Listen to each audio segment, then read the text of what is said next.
mengambil hadis musyrik hukumnya menurut orang-orang yang ingkar sunnah. Dasar Islam hanyalah Al-Quran. Oleh sebab itulah kami menjawab, orang-orang ingkar sunnah ini benar-benar tidak menggunakan hadis-hadis Nabi. Katanya mereka begitu, ngakunya, tetapi kenyataannya tidak.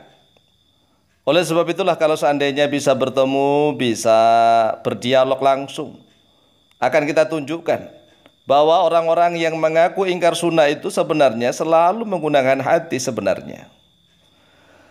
Kita bacakan salah satu komentar di dalam channel YouTube kami. Di dalam salah satu komentar video yang mengomentari ayat yang kami baca, yaitu ya ayyuhalladzina amanu atiullaha wa atiur rasul. Wahai orang-orang yang beriman, taatlah kalian kepada Allah dan taatlah kalian kepada Rasul. Yaitu maksudnya harus menggunakan Quran dan sekaligus hadisnya Nabi. Kemudian dibantah 12 menit yang lalu, Pak Ustadz, kalau pengertian taat kepada Allah adalah Quran dan taat kepada Rasul hadis, berarti Pak Ustadz memegang dua aturan. Kalau dua aturan otomatis dua Tuhan. Nah inilah, ini kesimpulan dari mana begini nih. Kalau dua aturan otomatis dua Tuhan. Kalau memang dua Tuhan berarti musyrik. Waduh, Masya Allah kesimpulannya ini loh. Ini belajar dari mana tuh Kang begini ini. Kalau memang dua Tuhan berarti musyrik gitu. Sekali lagi saya ulang, kalau dua aturan otomatis dua Tuhan. Lah kalau dua aturan sudah Tuhan, berarti aturan rambu-rambu lalu lintas nggak usah ditaati ya.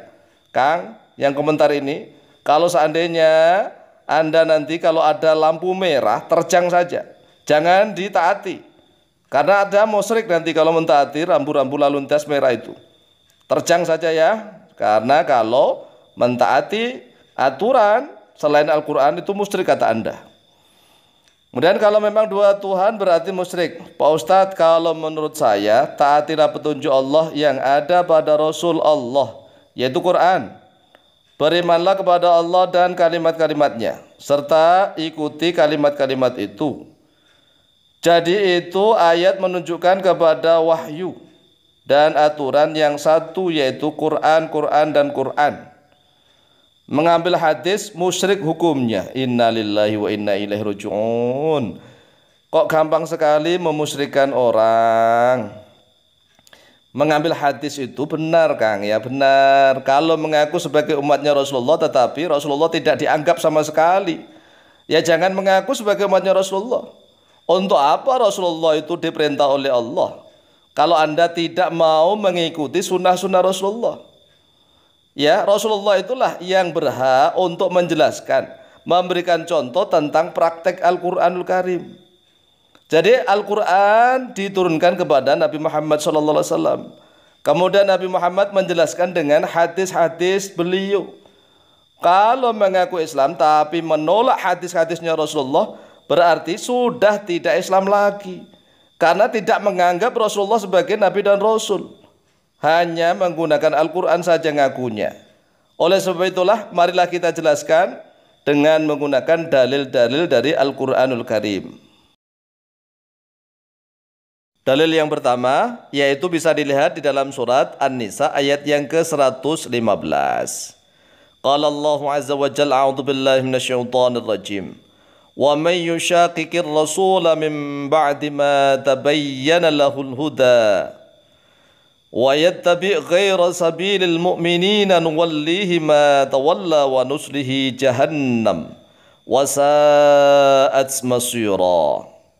Yang artinya, waman, bermula siapa saja, yushaqiq, yang menentang oleh diaman ar-rasulah kepada ar-rasul, yaitu kepada Nabi Muhammad SAW, mim ba'di ma tabayyana, dari setelah sesuatu yang telah jelas lahu baginya man, al-huda, oleh petunjuk, wa yattabi' ghaira sabilil mu'minina, dan mengikuti oleh diaman ghaira sabilil mu'minin, pada yang selain jalannya orang-orang yang beriman.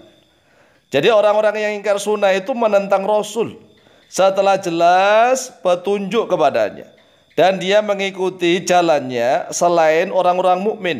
Wa yattabi' ghaira sabilil mu'minin.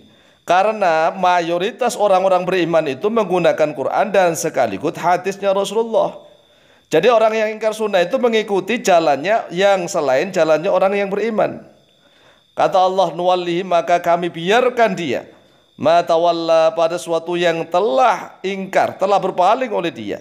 Wa nuslihi, dan akan memasukkan dia, menyampaikan dia jahannam, pada neraka jahannam.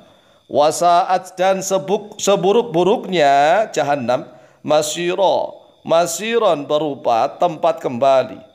Jadi orang-orang yang ingkar kepada sunnahnya Rasulullah, ingkar kepada hadisnya Rasulullah, mereka itu mengikuti jalannya orang-orang yang tidak beriman. Artinya karena jalannya orang beriman itu mengikuti Rasulullah, mengikuti hadis-hadisnya Rasulullah. Jadi jelas, ya kan? Ingat-ingat ayat ini, Kang. Bahaya. Ikutilah jalannya orang-orang yang beriman, ya. Jangan membuat jalan sendiri. Orang-orang yang beriman itu mulai dari Khulafaur Rasyidin itu mengikuti sunnah-sunnah Rasulullah, menggunakan hadis-hadis Rasulullah. Kemudian para ulama berikutnya, para tabi'in juga menggunakan hadis-hadisnya Rasulullah sampai sekarang. Lah kok ada orang yang ingkar sunnah? Jalannya siapa yang dia ikuti? Jalannya orang-orang kafir kan?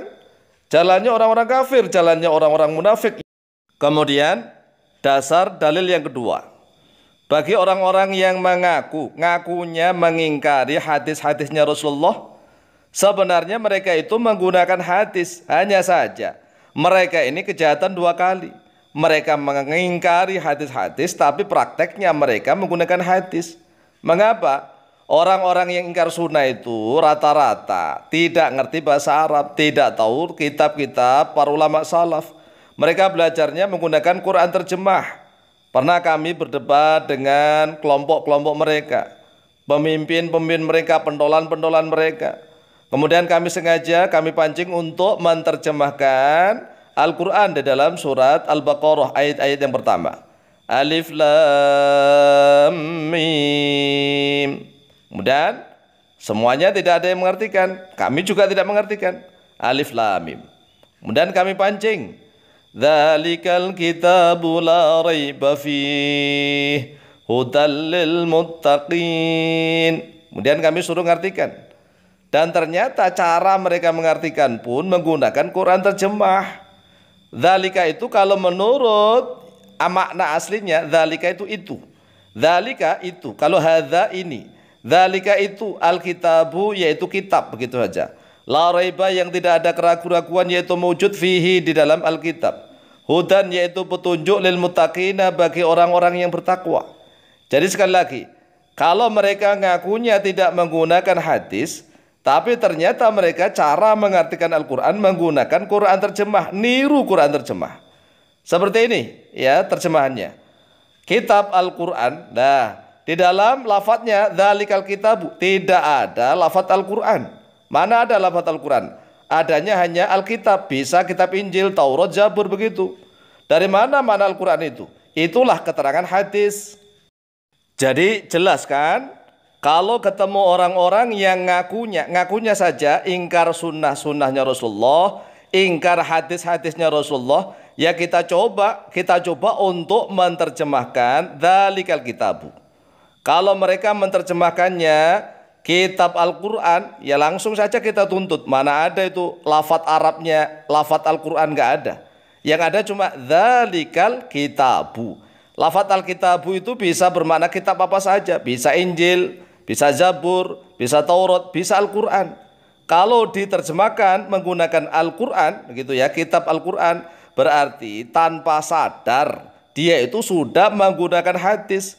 Karena apa? Keterangan hadisnya memang yang dimaksud adalah kitab Al-Quranul Karim, begitu ya. Itulah orang yang ngaku ingkar sunnah tapi menggunakan sunnahnya Rasulullah. Wallahu ta'ala a'lamu biswab.